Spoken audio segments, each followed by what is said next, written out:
जय मसीह की। फिर से मैं आप लोगों का मध्य में कुछ वचन को फिर से रखना चाहता हूँ जो परमेश्वर का अद्भुत और सामर्थी वचन है। आइए आज का मनन के लिए हम कुछ एक ऐसा वचन को उतारेंगे, उसके द्वारा हम कुछ चर्चा करेंगे, इसके द्वारा हम सुनेंगे। फिलिपियन चैप्टर 2 का 5, 6, 7। Philippian chapter 2 verse 5, 6, 7। जैसा मसीह यीशु का स्वभाव था वैसे ही तुम्हारा भी स्वभाव हो, जिसने परमेश्वर के स्वरूप में होकर भी परमेश्वर के तुल्य होने को अपना वश में रखने की वस्तु ना समझा, वरन अपने आप को ऐसा शून्य कर दिया और दास का स्वरूप धारण किया और मनुष्य का समानता में हो गया।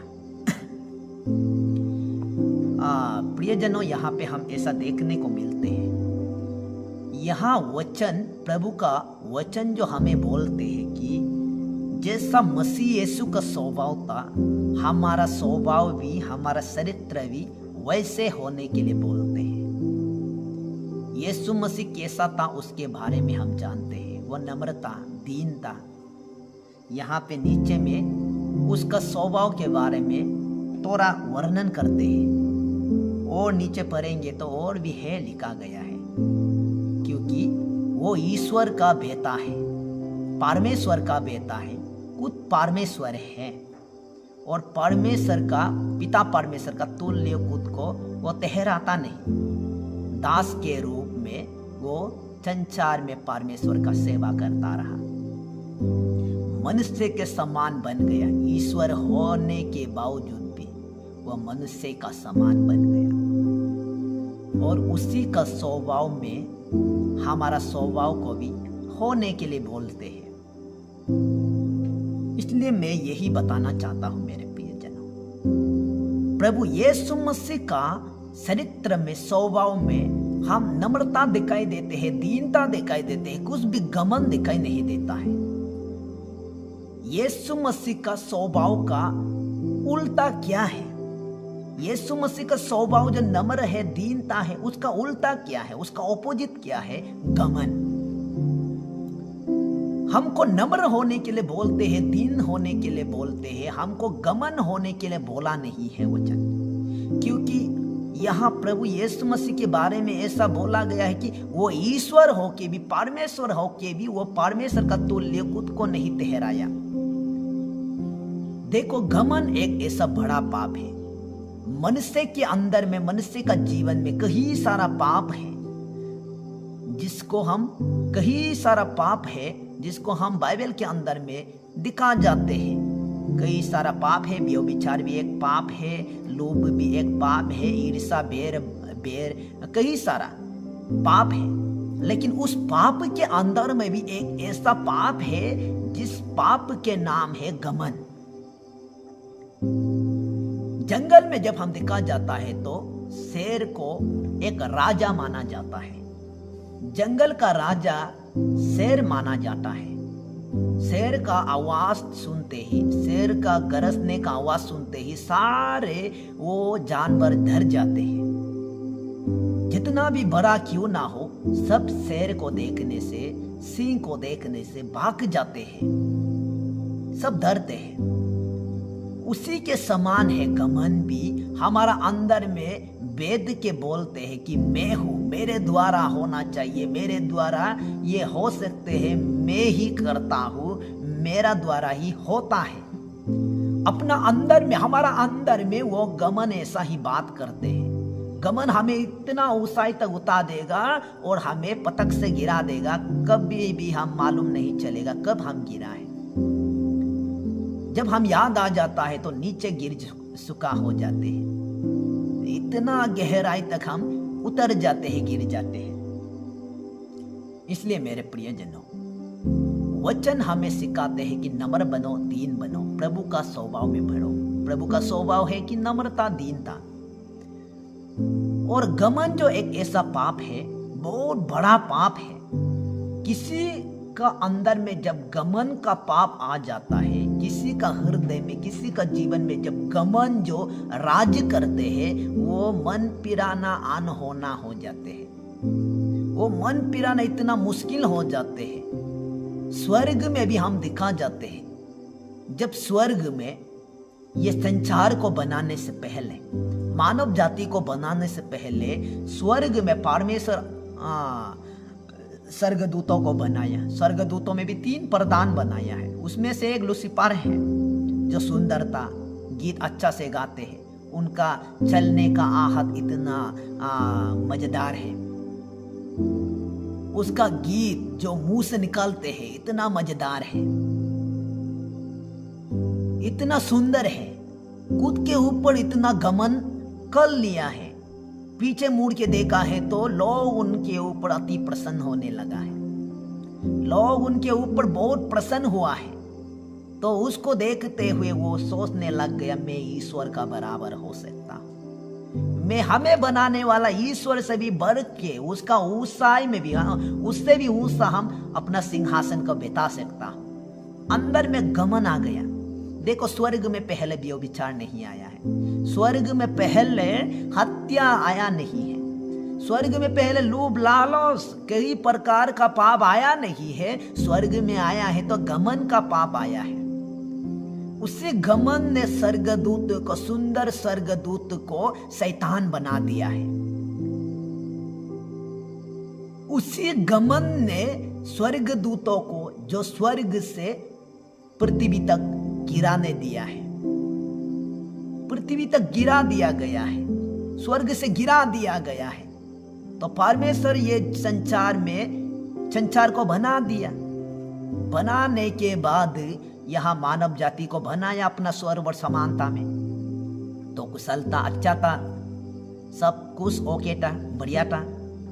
तो उसी समय शैतान, जिसको स्वर्ग से गिरा दिया गया था, उस गमंदी शैतान जो आकर परमेश्वर का समानता में बनाया हुआ मनुष्य को आकर बहका देते हैं, भरमाते हैं। देखो, जिस आज्ञाओं को परमेश्वर मनुष्य को सौंपा था, जिस वृक्ष का फल खाने के लिए परमेश्वर मना किया था, उस फल को तोड़ के खाने देते हैं। क्या बोलते हैं? शैतान आके बोलते हैं, इस फल को खाओ, ये फल को खाएंगे तो ज्ञान बढ़ जाएंगे, भला और बुरा सब बातें आपको पहचान होगा, परमेश्वर का तुल्य, परमेश्वर का बराबर हो जाएगा। मनुष्य को ऐसा बोलने के बाद मनुष्य का अंदर में आ जाते हैं, हृदय में आ जाते हैं। आदम का हृदय में, हवा का हृदय में आ जाता है। ये तो देखने में भी अच्छा है, ये तो खाने लायक है, ये तो खाएंगे तो बहुत बढ़िया हो जाएगा, इतना मन भाव है। तो शैतान का बात को सुनकर वो तोड़ के खा लेते हैं।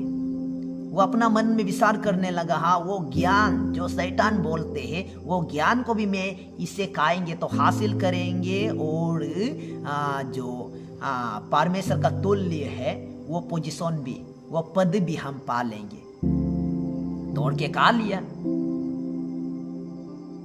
देखो, वो परमेश्वर का तुल्य होना चाहा, नम्र होना नहीं चाहा। प्रभु यीशु मसीह का स्वभाव है कि वो ईश्वर है, परमेश्वर है, लेकिन वो पिता परमेश्वर का तुल्य खुद को नहीं बनाते हैं, खुद को नहीं बोलते हैं, लेकिन नम्र बनकर वो जो दास का स्वरूप धारण किया है, मनुष्य का समान हो गया है। लेकिन वही परमेश्वर का बनाया हुआ मानव जाति यहाँ पे हवा और आदम जो परमेश्वर का वो मना किया हुआ फल को तोड़ के खा लेते हैं, ताकि वो परमेश्वर का तुल्य हो जाए, परमेश्वर का बराबर में हो जाए। स्वर्ग में जैसे लूसीफर सोचा था कि मैं परमेश्वर का सिंहासन से भी ऊंचा में अपना सिंहासन को बनाऊंगा, ऐसा सोच जैसे ये लूसीफर सोचा था, आदम और हवा भी ऐसा सोचकर उस फल को तोड़ के खाया है। और होते होते हम उसका, आदम का बेटा, हवा का बेटा, उन दोनों का बीच में भी दिखाई देते हैं। दोनों का बीच में भी वही है। आदम का दोनों बेटा कैन और हाबिल, दोनों जो परमेश्वर का हुजूरी में, परमेश्वर के आगे में बेत लेके आते हैं, अपना मेहनत में से बेत लेके आते हैं। एक जो अपना हाथों का मेहनत का जो भी वो मेहनत किया है उसमें से फसलों को लेकर आते हैं। कुछ चीजों को अपना हाथों का मेहनत से लेकर आते हैं, लेकिन परमेश्वर उसका ग्रहण नहीं किया है। और एक जो अपना पाला हुआ बछड़े में से जो तंदुरुस्त और हस्तपुष्ट है, पहलौटा है, उसको परमेश्वर के आगे चढ़ा देते हैं, परमेश्वर उसको ग्रहण करते हैं। देखो ये दोनों में से परमेश्वर के आगे नंबर 1 छोटा भाई बना है, हाबेल बना है। केन जो पेल हो गया उसका आगे, केन उनका आगे पेल हो गया, और जो छोटा भाई है हाबेल जो पास हो गया, तो परमेश्वर के आगे में हाबेल नंबर 1 बना है।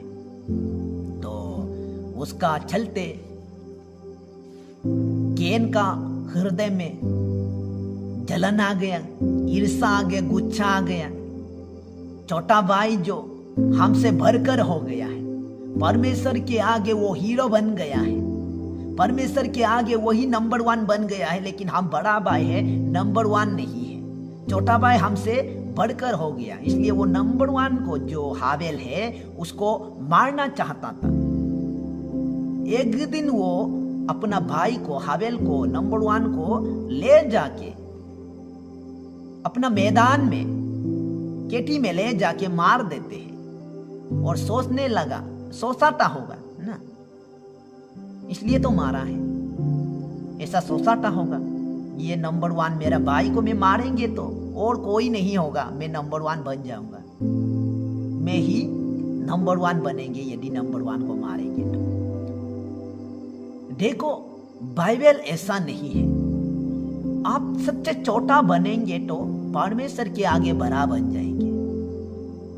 परमेश्वर का दृष्टि में कैसे लोग बड़ा होते हैं, कैसे लोगों को परमेश्वर ऊंचा उतारते हैं, नम्र लोगों को उतारते हैं, गमनों को वो कभी देखना नहीं चाहते हैं। क्योंकि वचनों में भी, हम आइजा का पुस्तक में भी ऐसा पढ़ने को मिलते हैं, परमेश्वर अपना महिमा को वो दूसरों को देगा नहीं, क्योंकि महिमा उसका योग्य है, महिमा उसी का है,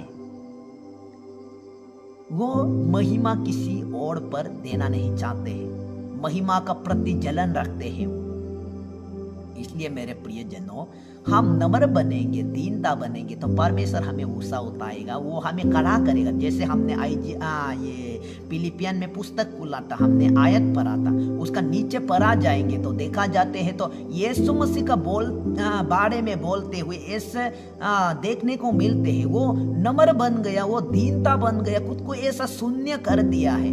बाद में जाके ये परमेश्वर ने उनको ऊंचे पे बिता दिया है, सबसे श्रेष्ठ कर दिया है, सबसे महान कर दिया है।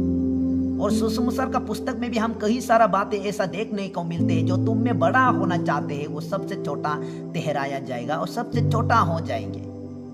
खुद को जो बड़ा बनाएगा वो सबसे छोटा किया जाएगा, लेकिन जो खुद को छोटा बनाएगा, नम्र बन जाएगा, दीनता बन जाएगा, उसको बड़ा किया जाएगा।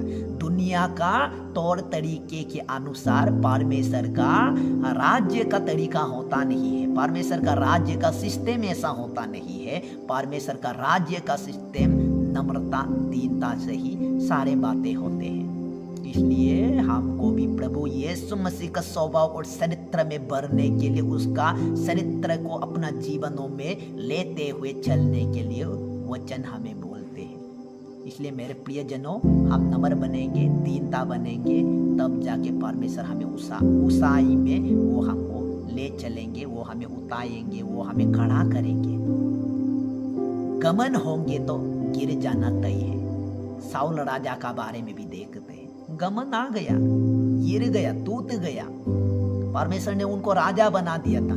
पहले तो इतना नम्रता, दीनता, बाद में जाके गमन आ गया, भूल गया, तब परमेश्वर उनको गिरा देते हैं। देखो भजन संहिता में भी हम ऐसा पढ़ने को मिलते हैं, 147 का 6 में भी हम पढ़ने को मिलते हैं। परमेश्वर गमनों को, दुष्टों को गिरा देते हैं, लेकिन नम्रता को और नम्र लोगों को संभालते हैं। इसलिए मेरे प्रियजनों, यदि परमेश्वर से हम मदद पाना चाहते हैं, परमेश्वर के द्वारा हम खुद को उतारते हुए यदि देखना चाहते हैं, तो हम नम्र बन जाना चाहिए। नम्र बनेंगे तो जरूर आप अपना मकसद में पहुंचेंगे, परमेश्वर का योजना तक जरूर पहुंचेंगे। इसलिए मैं आज का वचन यहाँ रखना चाहता हूँ। ये नम्रता का वचनों से, नम्रता का ये प्रभु का स्वभाव से प्रभु आप लोगों को भरे और नम्रता आप लोगों को सभी को आशीष करें।